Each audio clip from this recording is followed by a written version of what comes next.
yo, yo, yo. Visualize shark takes, hit the wave grinding. In the chat, gun shark odds make it rhyming. Sunday vibes, smooth bets, no confining. Hats engaged, can't stop us from shining. Bet on the spread, liking it, keep it tight. Push the odds further, jack on the hindsight. Odds fellows mind grasp in the right sight. Hats, caps on heads, winners in plain sight. Hit the like, get in the chat, feel the flow, cash it, every dollar see the bank roll. Sunday grinding picks, now you gotta know. Extra points on the screen, sharp minds always glow. Big parlays, predictions we home. Standing tall, betting knowledge all. On a suddenly not so casual Thursday in October, it is NFL, the extra points, the big show, Thursday Night Football, Week 8. October the 24th, 2024, the Shark and the Gun, right here live on Sharky Waters Nation, X, YouTube, and the Guns Picks channel. Come on into the chat, got a drink, you're working out, whatever you're doing, we want to talk to you. A huge game on a short week tonight in the NFC. Guns Picks, what's going on, brother? Yeah, I'm licking my wounds from Sunday. I got trounced, baby, but man, Thursdays have been absolutely killing on this show. We've been absolutely dominating sweep after sweep after sweep after sweep, and we were going to continue to do so with the Thursday night game. We have a good one here with the Minnesota Vikings going on the road versus the LA Rams, and I'm ready to cap this thing tooth and nail. Shut! Let's get it going, baby. 8:15, 5:15 Pacific. The intrigue of that. Vikings at Rams, a big one here. Guns opening the broadcast. Two totals under in the game, and Minnesota team total under 25.5. Yeah, when you break this down, I know it's been a shorter, a sample size so far this season, but I've seen some patterns here from both of these teams, and it has to do with non-divisional opponents. But when we break this down, we got to look at the Rams first versus divisional opponents, 52 points per game. And they, a lot of trouncings from the San Francisco 49ers and the Arizona Cardinal 2-game sample size. So take it with a grain of salt. But when they face non-divisional opponents, only 41 points per game in those totals. That's 3-1 to the under. Then Minnesota on the other side versus divisional opponents, 60 points per game. And then Minnesota average versus non-divisional opponents, 39 points per game, 4-0 to the under. It's not like they're facing bad teams on the Rams side. They face the 3rd, the 12th, the 7th, and the 25th in offensive scoring this year. And on the Minnesota side, on the non-divisional opponents, granted, they faced the Giants in week 1. They're bad, 30th in offensive scoring. San Francisco's 8th in offensive scoring. And then 14th and 24th in sequential order. Two teams that are in the top 10 in Q. When we look at Sam Darnold too, as far as QB pressure goes, when he gets pressured, he gets a little bit lax on that one. The Rams are number 1 in putting QB pressure onto quarterbacks. Granted, their sack rate is not as large as it should be, but it's actually, when they play non-divisional opponents, it actually goes up to almost 8%. So they're going to be putting pressure on the quarterback. And of course, when we look at Minnesota, you're going to have the same thing. And that usually leads to mistakes. That usually leads to a lot of punts and a slow, methodical game. But in the two games that they face pressures, when we talk about Minnesota, and he faced top 10 teams that are good at pressures, they struggled. It is facing Sam Darnold in this one. And he goes, then you got to look at the short week type of factor in this one. Of course, Minnesota coming off that big win. It seems like they unloaded the clip a little bit against Detroit. We'll see if that comes to fruition against this LA Ram team in prime time. But I think when we look at this non-divisional and divisional type of situational here, you're seeing a lot of under trends on this one. Then you got to look at it from a team total under perspective, which is like reason I like Minnesota in the team total under. LA Rams have held non-divisional opponents to 22 points per game, and they're holding teams like Detroit, Chicago, Green Bay. These are all top 10 teams in scoring here, folks. And then Minnesota averages 28 points per game and 29 points per game in the last 4 weeks, yet the team total is 25.5.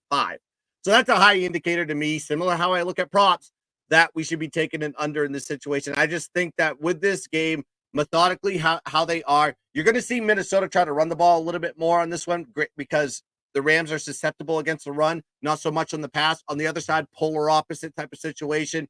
But I think it's going to be a low methodical game on this one. And I like the key number 48 on this on the total And I also like the under in the team total for Minnesota. So let's double it down here, folks. Minnesota Rams under 48 and Minnesota team total under 25.5 as the play. Yeah, a lot to unpack here. And I was looking at this afternoon, and I got to be honest, I'm pretty fired up about this because this really is yet another NFL game that is dead split. Not in terms of the tickets and the money, but in terms of the narratives. Sharps, for whoever they are, please show your face at one point in time. Love the Rams. The public loves the Vikings. But I think it's far more complicated than that. And we really have to adjust the constant conversation of, do we zoom in or do we zoom out? And where I really want to start this, not every 5-1 team and not every 2-4 team is the same. And I know a lot of sharp guys like to look at things in terms of what I call static analysis. They look at the record of both teams and they look at the line as if these teams just dropped down from Mars and there's no data elsewhere. It's far more detailed than that. And we have to zoom out and look at it on a continuum, as I like to say. What we really have to look at here is Minnesota in the beginning of their upward movement or the end? Go back to, say, 2007. If the Tom Brady Pats were 5-1 on the road at a middling team and they were laying 3 points, you want to fade that because that's where they should be 10-12 coming down. This is a Minnesota team that in week 1 was a road underdog to the New York Giants. And to show you how strong this is, the Giants in the futures market were graded at 6.5 wins, and they were favored.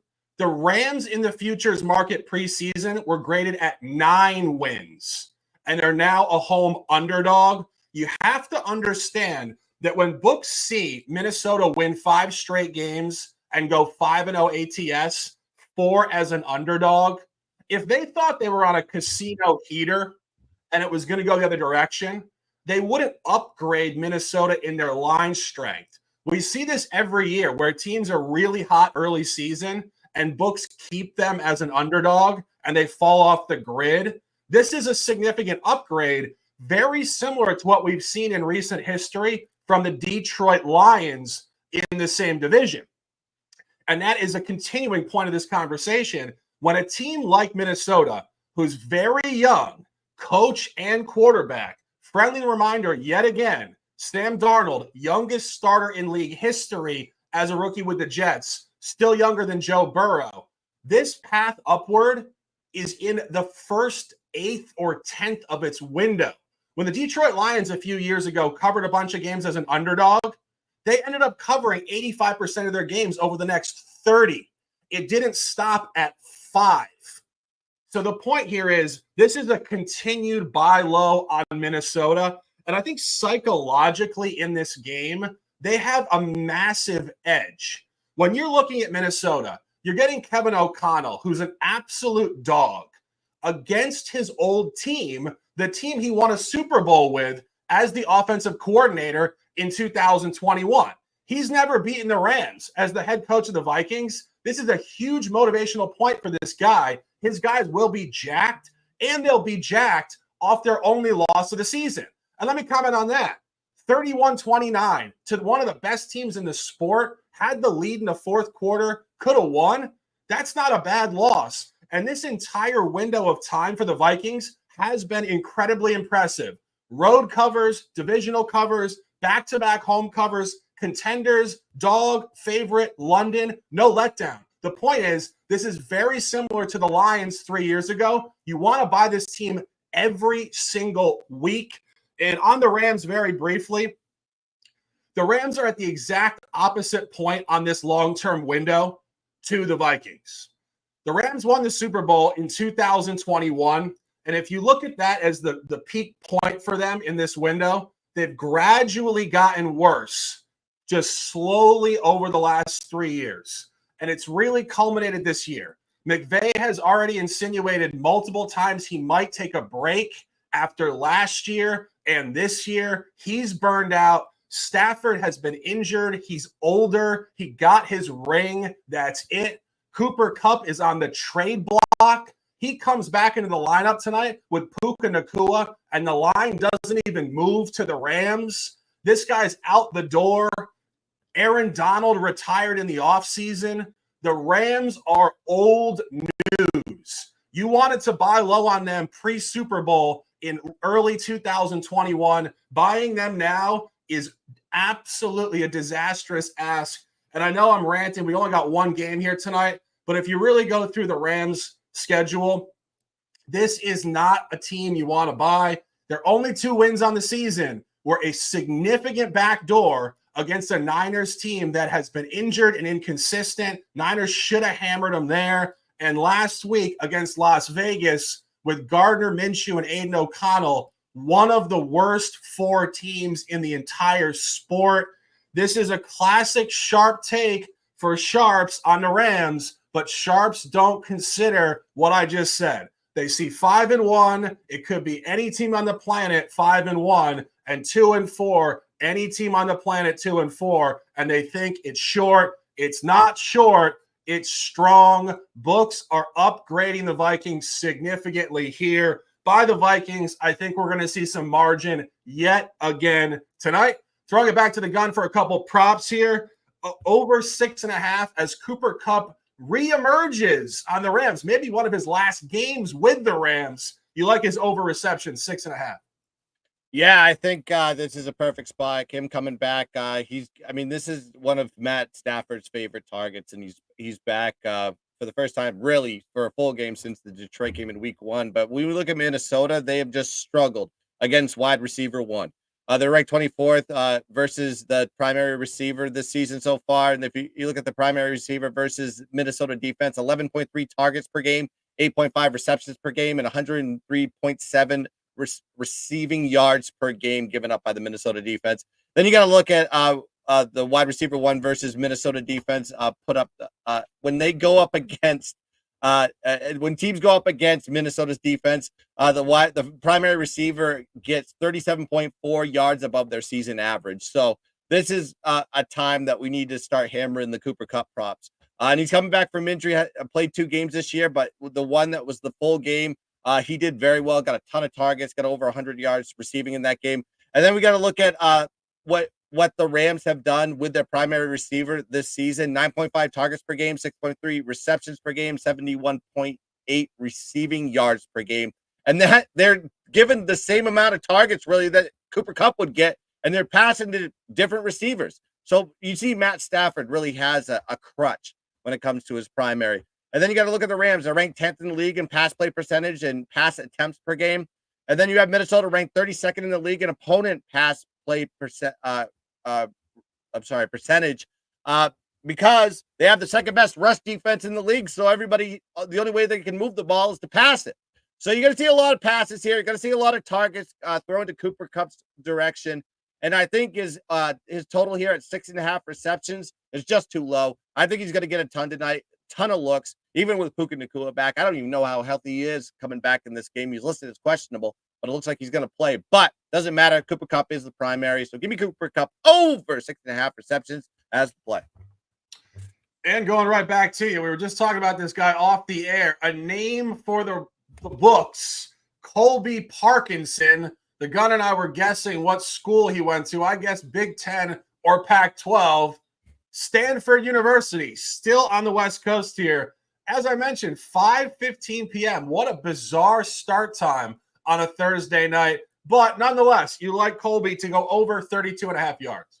Yeah, I do. I think this is if we're going to take props here, we're going to take Rams receiving props. They're going to be passing the ball consistently, and it's going to be air it out or don't move the ball at all for them. Minnesota's defense is ranked 13th versus tight ends this season, but opposing tight ends get the second most targets per game in the league.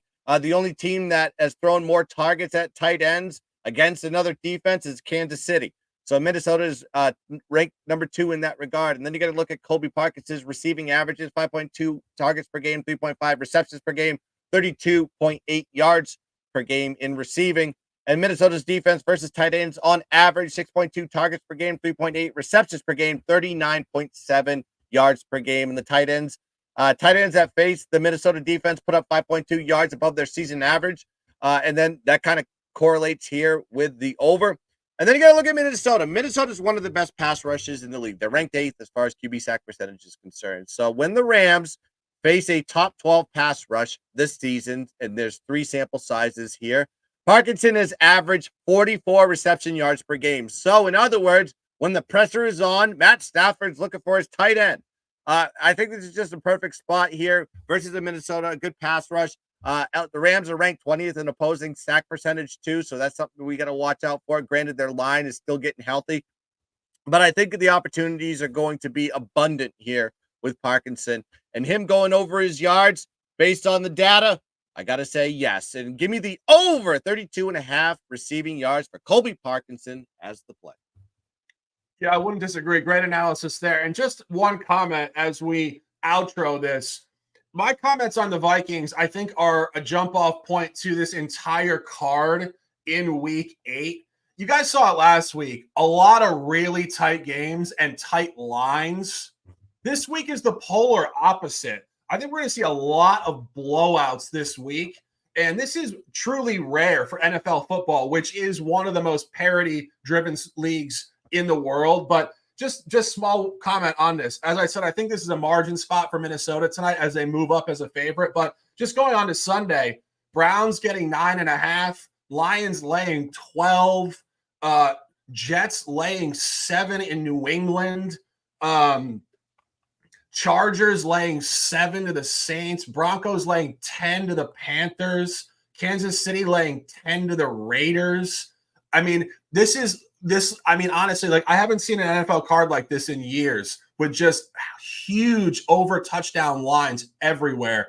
And we're seeing significant talent, on-field talent, coaching gaps in these spots. Like there are some really, really bottom feeder-ish teams in pro football right now. Like usually you get like maybe 1 or 2 a year. We've got like 5 right now. With these backup quarterbacks, rookie quarterbacks, dead weight coaches, lame duck coaches, whatever you want to call them. There's probably 5 coaches that are going to get fired in the offseason. There's numerous backup quarterbacks, journeyman quarterbacks, rookie quarterbacks who are not going to be starters anymore. Like this week, when I looked at it after last week's parody and like the real tight stuff, I was like, wow. You're going to see blowouts across the board this week. So just be careful on that. I know a lot of group chats probably have, again, people say, wow, look at all the space and value on these dogs. People realize NFL is, they don't lay big lines in the NFL unless blowouts are expected. Get ready for margin this week. And I think it does begin tonight. Guns, any remarks on that before we move on? Yeah, I mean, I agree with you on this one. It's like looking at a college football board in September right now. I'm seeing 11.5 here for the Lions. I kind of lean to, like, one of the things I was thinking about leaning towards is the Chargers at home, -7.5. I know it's above the 7, but I kind of like that spot for them there.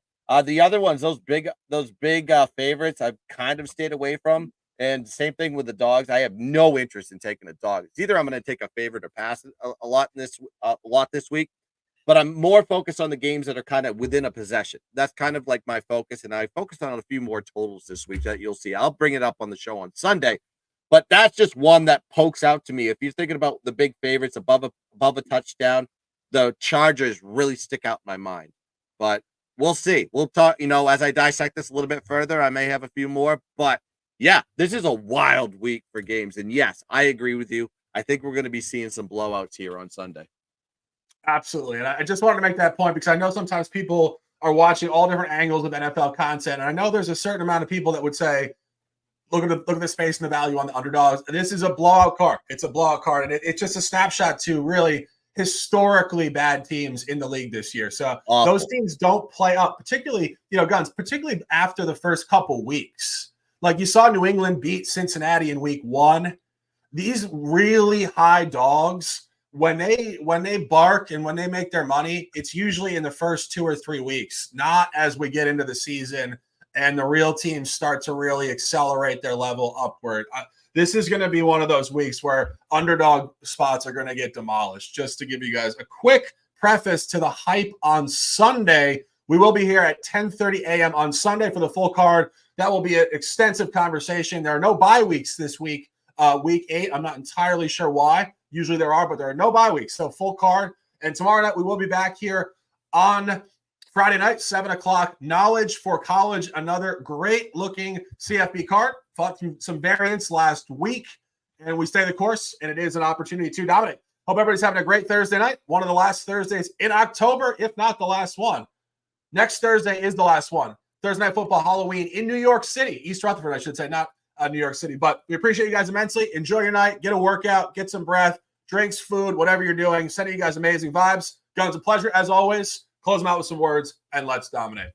Yeah, I appreciate everybody that's joined us on the show. Make sure you like and subscribe to the Gunsmith channel. Make sure you like and subscribe to the Shuck What Is Nation channel. Content coming out there, out the wazoo, including the show that you're watching right now, the Extra Points Thursday Night Football. And we also have the Extra Points on Sunday, like Shark alluded to. And, of course, tomorrow, Knowledge for College is back, maybe 7 p.m.